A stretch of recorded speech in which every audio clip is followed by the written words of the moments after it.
Unit 8 deals with electricity and circuits. Electricity is the movement of electric charge, usually by particles like electrons, which carry the charge from one point to another. Electric charge is one of the four fundamental properties of matter. There's nothing that can explain charge except for charge itself. It is a very concept that is baked into our universe.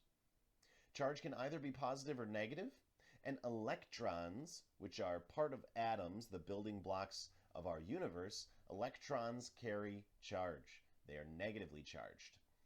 And so if we were to talk about charge as a physics quantity, the standard unit is coulombs with a capital C.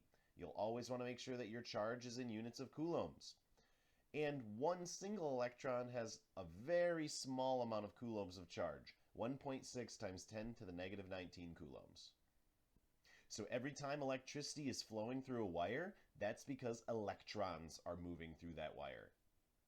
Current describes the amount of charge flowing in an electrical system. Really, it's the amount of charge flowing over time.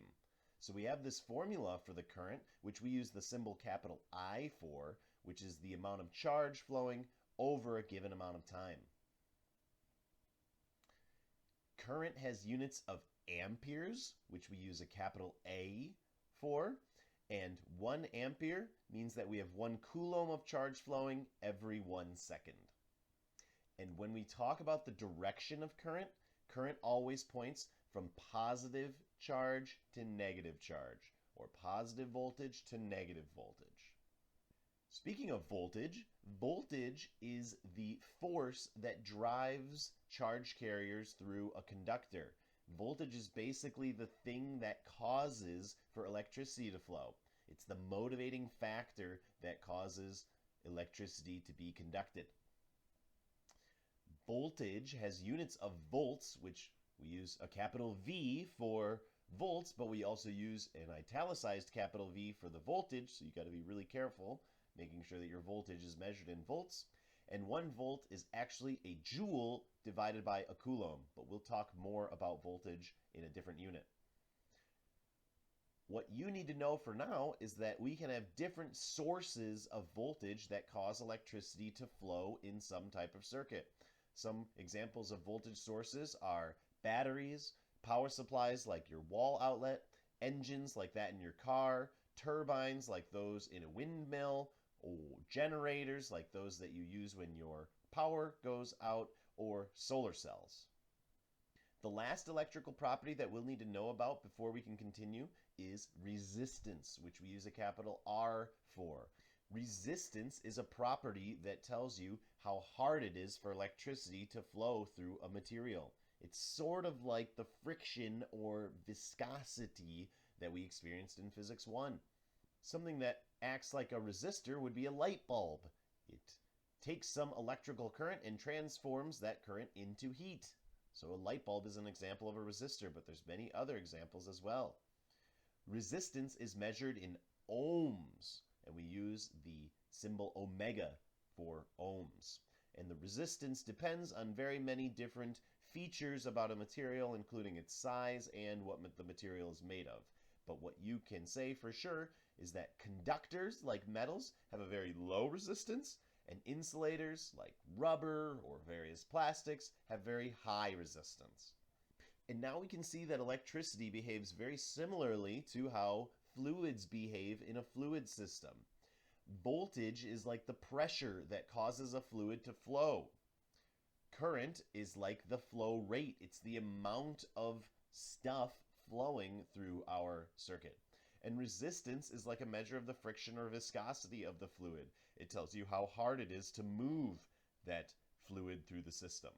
So just like we have water flowing through a hose in fluids, electricity follows similar rules. Voltage is like pressure, current is like the flow rate, resistance is sort of like the amount of obstructions blocking the flow of a fluid. And if you want to try to make sense of this, you can think about fluid flowing down from the top of a mountain through a river. At the top of the mountain, it has high voltage, and at the bottom of the mountain, it has low voltage, meaning that the fluid will flow from the high voltage point to the low voltage point. Same with electricity. Electricity always flows from high voltage to low voltage. A circuit is a closed path through which electricity can flow. Typically, the simplest form of circuits will have 4 different pieces. A voltage source, which provides the voltage to drive the current in a circuit. That's like a battery maybe. The conductors, like wires, that connect every different piece together. A resistor, such as a light bulb or other type of resistor, which will dissipate that electrical energy in the battery and give it off as heat. And you could also have a switch that you can turn on or off in your circuit, like this one right here. If the switch is closed, the electricity will flow and the light bulb will turn on. And to talk about circuits in physics class, we use circuit diagrams to represent these combinations of electrical components. And there are various symbols that we can use in our circuit diagrams. So I'll show you a few right here. When we're drawing a circuit diagram, our voltage source looks like this.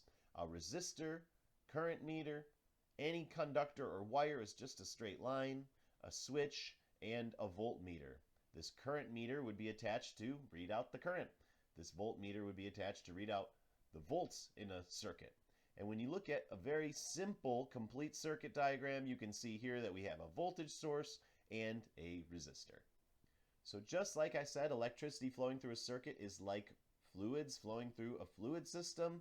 We can see that these various circuit components match up with other fluid ideas as well. A voltage source is a lot like a pump that pressurizes a fluid at one point in the system.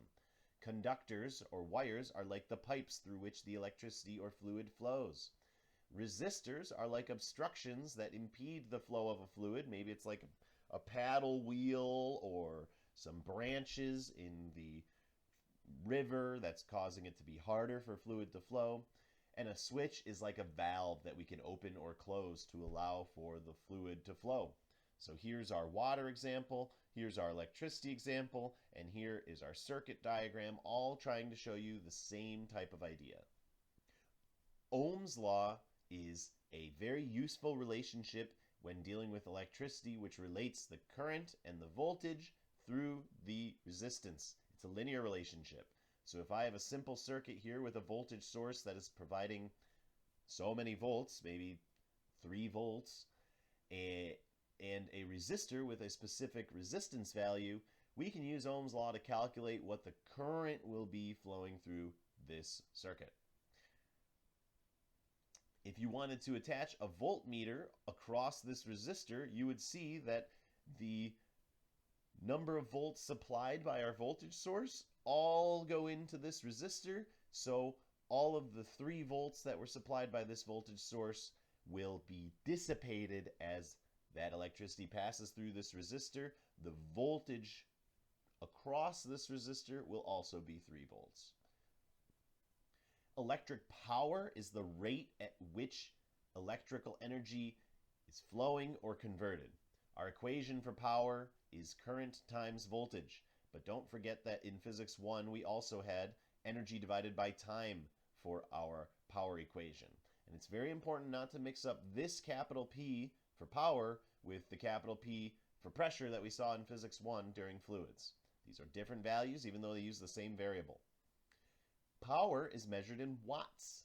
That's why when you get a light bulb, you know how many watts it can give out. 1 watt is 1 ampere times 1 volt. So this is just another unit that we use to talk about power.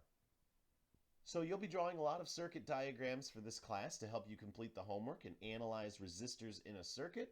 Here are the steps to draw a circuit diagram. First, you'll always want to draw your voltage source and make sure you say which side is positive and negative. The larger side is always the positive side and the smaller end is the negative end. Then you draw your resistor somewhere in the circuit, and you can include any other components. The one that we do in class on the first day will involve just a switch, a resistor, and a voltage source, as well as a couple of voltmeters and current meters attached at different points. And then you connect all the pieces with wires or straight lines.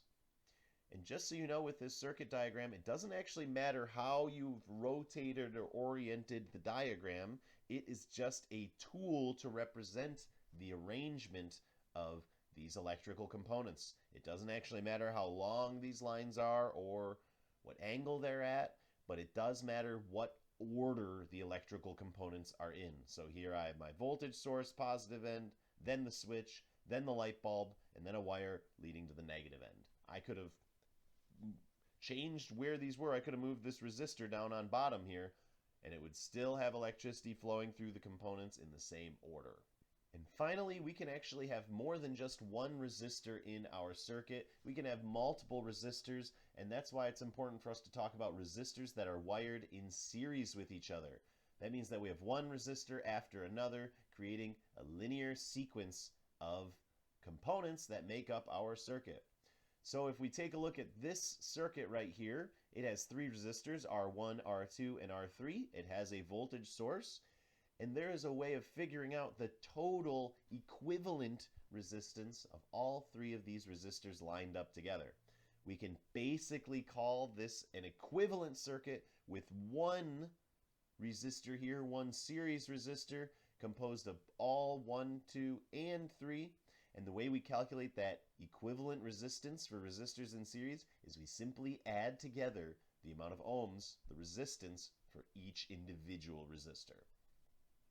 It's important to note that the current flowing through each resistor when they are in a line will be the same, but the voltage across each of them individually might be different.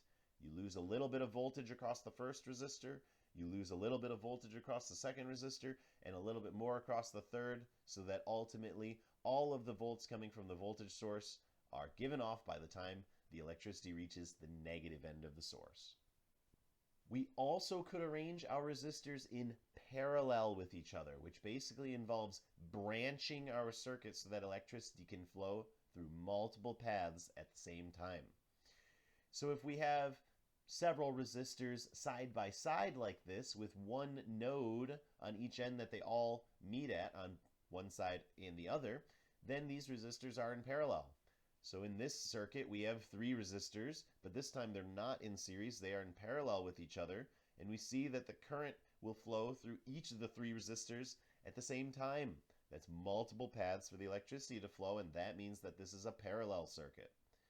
Similarly, we can make an equivalent circuit that has one resistor, one equivalent resistor for these parallel resistors, and the way we calculate that equivalent resistance is not quite the same as the series resistors. We actually need to take the inverse or the reciprocal of the resistance and then add those reciprocals together. So this equation can be a little bit tricky.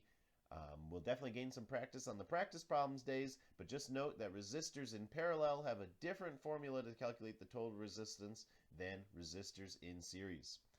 And when resistors are in parallel, the voltage will be the same across each of the resistors. The amount of dissipated voltage will be the same across 1, 2, and 3, but the total current flowing through them will not be the same. A little bit of current will flow through the first path, a little bit will flow through the second, and a little bit will flow through the third, making it so that the sum of each of these currents will total the total current from the voltage source in the beginning of the circuit. So I know that we're throwing a lot at you right here. We're going to try to keep it simple, and there's a lot of time for us to work through this. So definitely take it slow and be sure to ask your instructor if you have any questions. I'll see you in the next one.